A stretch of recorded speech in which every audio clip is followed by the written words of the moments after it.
नमस्कार। जय तंत्र मंत्र केंद्र में मैं आप सबका हार्दिक स्वागत एवं अभिनंदन करता हूं। YouTube पर पहली बार आज मैं आपके लिए लाया हूं सुख कारिणी योगिनी साधना। सुख कारिणी योगिनी साधना, जिसके लिए आपको हमारा वीडियो अंत तक देखना पड़ेगा। यदि आपने हमारा चैनल अभी तक सब्सक्राइब नहीं किया है तो लाल वाली बटन दबाओ और घंटी बजा दो। कोई शुल्क एवं चार्ज नहीं कटेगा। आप हमारे वीडियो को फेसबुक पर, व्हाट्सएप पर, ट्विटर अकाउंट के माध्यम से और इंस्टाग्राम पर अधिक से अधिक शेयर करें। लाइक और कमेंट करना भी आपका धर्म है। दुनिया में जिसका कोई नहीं, मैं उसका हूँ। यदि आपको अपनों ने धोखा दिया है अथवा आपको परायों ने धोखा दिया है तो आप एक बार मुझे अवश्य आजमाएं। हमारा मोबाइल नंबर है 9305 63 71 73। हमसे बात करने का टाइम भारतीय टाइम के अनुसार दिन में दोपहर 12 बजे से 2 बजे के बीच का है। यदि आप सच्चा पवित्र निस्वार्थ दिव्य प्रेम पाना चाहते हैं अथवा सच्चा पवित्र निस्वार्थ दिव्य प्रेम देना चाहते हैं तो आपका स्थान मेरे लिए मेरे प्राणों से भी करोड़ों गुना ऊपर है। आजमा के देखिए, बिना आजमाने से नहीं पता चलेगा। मेरी करनी और कथनी में कोई अंतर आपको नहीं मिलेगा। आप जब हमारे साथ रहेंगे, हमारा साथ पकड़ेंगे तो देखेंगे आप स्वयं। और यदि हमारी करनी और कथनी में कहीं अंतर मिल जाए तो आप मेरे साथ रहते हुए मुझे तुरंत टोक देना, ये मेरी आपसे विनती है। करनी कथनी में अंतर नहीं मिलेगा मेरी तरफ से। मैं राष्ट्रीय अध्यक्ष कृष्णा दल एवं महामंडलेश्वर आप सबसे निवेदन करता हूं, यदि आप मानवतावादी हैं अथवा आप सनातनी हैं तो मुझसे जरूर जुड़ें। यदि आप में योग्यता हुई तब मैं आपको पदाधिकारी भी बनाऊंगा अपने संगठन कृष्णा दल में। ये कृष्णा दल हमारा आपका सबका एक परिवार है। आप देश विदेश में किसी भी कोने में रहते हैं, विश्व के किसी भी कोने में रहते हैं और किसी भी जाति धर्म से कोई दिक्कत नहीं, आप हमारे दिए हुए ज्ञान से भरपूर लाभ उठा सकते हैं। मैं अपने चैनल के माध्यम से आयुर्वैदिक ज्ञान, ज्योतिष शास्त्र का ज्ञान, तंत्र मंत्र, तीर्थ त्योहार, सत्संग, प्रवचन आप तक पहुंचाता हूं और राष्ट्रवादी खबरें भी पहुंचाता हूं जो बिकाऊ मीडिया जल्दी नहीं पहुंचाती है अब तक। और कुछ खबरें तो बिकाऊ मीडिया पहुंचाना ही नहीं चाहती बिल्कुल। तो मेरे प्रिय भाई बहनों, मैं आपको सुख कारिणी योगिनी की साधना बताऊंगा जो पूरे YouTube पर खंगाल लेना कहीं नहीं मिलेगी। मुगलिया शासन में इनकी पद्धति नष्ट हो गई थी। लेकिन उससे पहले मेरा एक निवेदन सुन लीजिए। आप मेंबरशिप ले लो ज्वाइनिंग बटन दबा के। ये मेरी आपसे हाथ जोड़कर विनती है प्रिय भाई बहनों, क्योंकि चैनल को फ्रीज करवा दिया था जिहादियों ने, तो मैं चाहता हूं कि चैनल अनफ्रीज हो जाए। अनफ्रीज चैनल तभी होगा जब आप लोग मेंबरशिप ले सकते हैं ज़्यादा से ज़्यादा, सुपर थैंक्स करें ज़्यादा से ज़्यादा और कमेंट, लाइक, शेयर भी करें। मेरे प्रिय भाई बहनों, मेरी विनती को मानना चाहिए आपको। मैं आपसे बार बार विनम्र निवेदन करता हूं। और जबकि मेंबरशिप मात्र 59 रुपये की है 1 महीने की, यानी 2 रुपये रोज़ का भी खर्चा नहीं है। फिर भी आप लोग लेने में क्यों देरी करते हैं, क्यों इतना सोचते हैं आप लोग? अगर सक्षम भाई बहन हैं वो बड़ी वाली भी ले सकते हैं मेंबरशिप, वैसे सबसे छोटी 59 रुपये की है, तो ले लेना चाहिए आप लोगों को। अब मैं आपको बताऊं, देखिए कुछ राष्ट्रवादी खबरें बताना जरूरी है। नागपुर में निकाह के दौरान गौ माता को काटा गया, ये मुझे पता चला 1 फरवरी 2025 जनमत में पता चला सुदर्शन चैनल पर कि नागपुर में निकाह हो रहा था, जहाँ निकाह होना था और वहीं मंडप के ही पास स्वयं एकदम नज़दीक ही गौ माता को काटा गया। मुसलमान बिना खाए जिंदा नहीं रह सकते, बिना गाय खाए जिंदा नहीं रह सकते। ऐसा क्यों? क्यों? वो हिंदुओं की आस्था का सवाल है। मांस ही तो खाना है। मांस बकरी और भैंस के और गाय के मांस में कोई अंतर थोड़ी स्वाद में लगेगा उनको, लेकिन उनको गाय इसलिए अच्छी लगती है कि ये हिंदुओं की माता है, हम लोगों की माता है। हम लोगों की गाय में 33 करोड़ देवता निवास करते हैं, इसलिए वो जिहादी गाय को खाना पसंद करते हैं। और उनको मैं बता दूं, अगर आप मतलब गाय को ही खाना पसंद करते हैं क्योंकि उसमें 33 करोड़ देवता हैं, तो हमारे यहाँ सूअर भी है।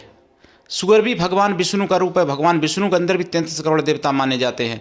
और सूअर भी भगवान 12 भगवान का अवतार है। मतलब 12 भगवान ने अवतार लिया था, विष्णु भगवान ने 12 भगवान का अवतार लिया था। और वही 12 भगवान सूअर होते हैं। तो सूअर को क्यों नहीं खा के दिखाते हो? सूअर को भी खा के देख लो भाई, तो वो नहीं खाएंगे। हम जिसको ज़्यादा मानेंगे उसी को वो नष्ट करना चाहेंगे। जैसे गौ माता को हम माता मानते हैं, तो इसलिए हम सूअर को जैसे अधिकांश नहीं मानते हैं। हालांकि 12 भगवान का मंदिर है, 12 भगवान की पूजा होती है, लेकिन उनको ये जानकारी नहीं है कि हिंदू 12 भी पूजते हैं। तो आज मैं बता रहा हूँ, हम हिंदू हैं, हम 12 भी पूजते हैं, 12 भगवान की भी पूजा करते हैं। और आप 12 को तो खाओगे नहीं, तो फिर गाय को क्यों खाते हो भाई? गाय में ऐसी क्या विशेषता आपको दिखी? जबकि गाय मांस से खाने से, वैज्ञानिक लोगों ने बताया था भी सुदर्शन चैनल पर, कि गौ मांस खाने से बहुत प्रकार के रोग उत्पन्न होते हैं, जिसमें कैंसर जैसी बीमारियां जुड़ी हुई हैं। लेकिन फिर भी गाय को खाते हैं, क्योंकि हिंदुओं की आस्था को खंडित करना है, हिंदुओं को मतलब ठेस पहुंचाना है उनकी आस्था पर, इसलिए गाय खाते हैं। तो ये सब एक और बात है, हिंदू एकजुट ना होने के कारण भी है ऐसा। हिंदू अगर एकजुट हो जाए, संगठित हो जाए, तो ऐसा नहीं होगा।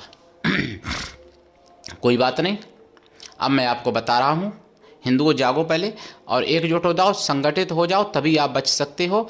नहीं तो फिर आप यही समझ लो कि अपनी माँ, अपनी बहन, अपनी बेटी, अपनी पत्नी का बलात्कार होते हुए अपनी आंखों से देखोगे, जैसे बांग्लादेश में हिंदू देख रहा है और देखा है। इसलिए हिंदुओं जागो, ये मेरी विनती आपसे, प्रार्थना है मेरे प्रिय भाई बहनों। अब मैं आपको बता रहा हूँ सुख कारिणी योगिनी साधना, यानी सुख कारिणी योगिनी साधना। ठीक, सुख कारिणी योगिनी, जैसे आपने नाम से ही समझ रहे होंगे, सुख कारिणी। ऐसा कोई सुख संसार में नहीं जो योगिनी ना दे सकेंगे, सारे सुख दे सकती हैं सुख कारिणी योगिनी माता। इनको केवल माता रूप में सिद्ध करना चाहिए, और गंदी संदी बातें मत सोचना। हालांकि बहन रूप में भी सिद्ध कर सकते हो, वैसे माता रूप में सबसे ज़्यादा प्रसन्न होती हैं और संसार के सारे सुख देती हैं, ऐसा कोई सुख नहीं जो ना दे सके। तो ये जो सुख कारिणी योगिनी माता हैं, इनकी साधना देखिए रात्रिकालीन में होती है, और साधना काल से पहले लाइफ टाइम के लिए आपको शाकाहारी बन जाना पड़ता है, तब ये साधना इनकी होती है। साधना काल में एक टाइम भोजन, भूमि शयन और ब्रह्मचर्य व्रत परम आवश्यक है। ये साधना बहुत सौम्य है, लेकिन अनुभव कुछ उग्र भी होते हैं।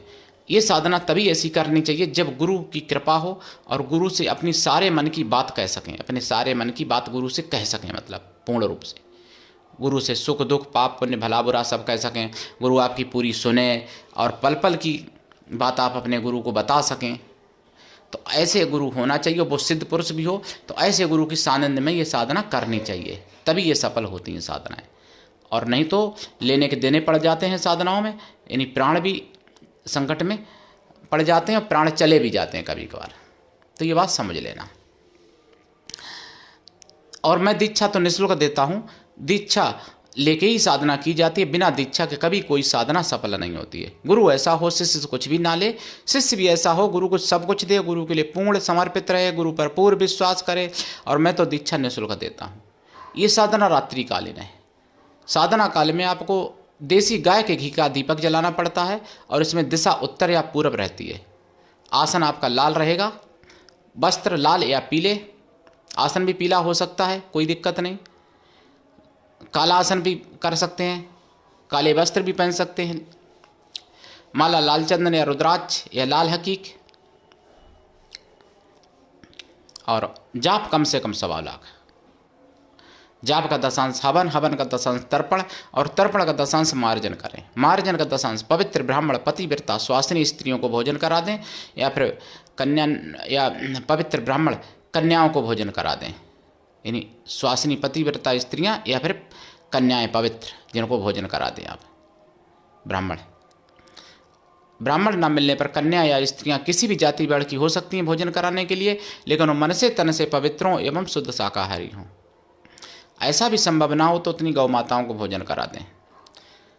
प्रत्यक्षीकरण के लंबे समय तक साधना करनी पड़ती है, वैसे कृपा 1.25 लाख में हो जाएगी। वरदान अगर पाना है तो भाई देखो सालों साधना करनी पड़ती है, तभी ये साधना सफल हो पाती है। इसमें कई परीक्षाएं होती हैं, कई प्रलोभन दिए जाते हैं। अगर वहीं पर रुक गए तो आगे सिद्धि नहीं बढ़ पाएगी। ये बहुत बड़ी शक्ति है, ये लक्ष्मी माता की और समझ लो मातंगी माता की योगिनी है ये,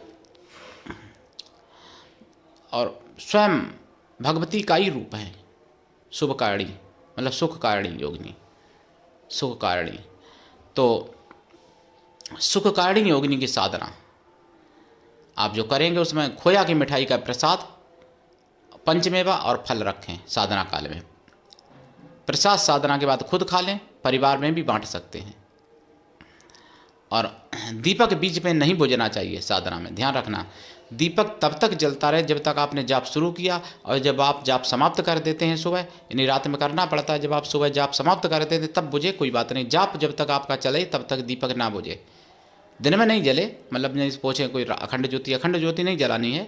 मतलब साधना काल में शाम को जलाएं, जैसे आप साधना बैठते हैं और साधना से उठें तब बुझे, अपने आप बुझे। बुझाना नहीं चाहिए दीपक, कुछ लोग बुझा देते हैं हाथ से, वो पाप होता है। दीपक बुझाना नहीं चाहिए।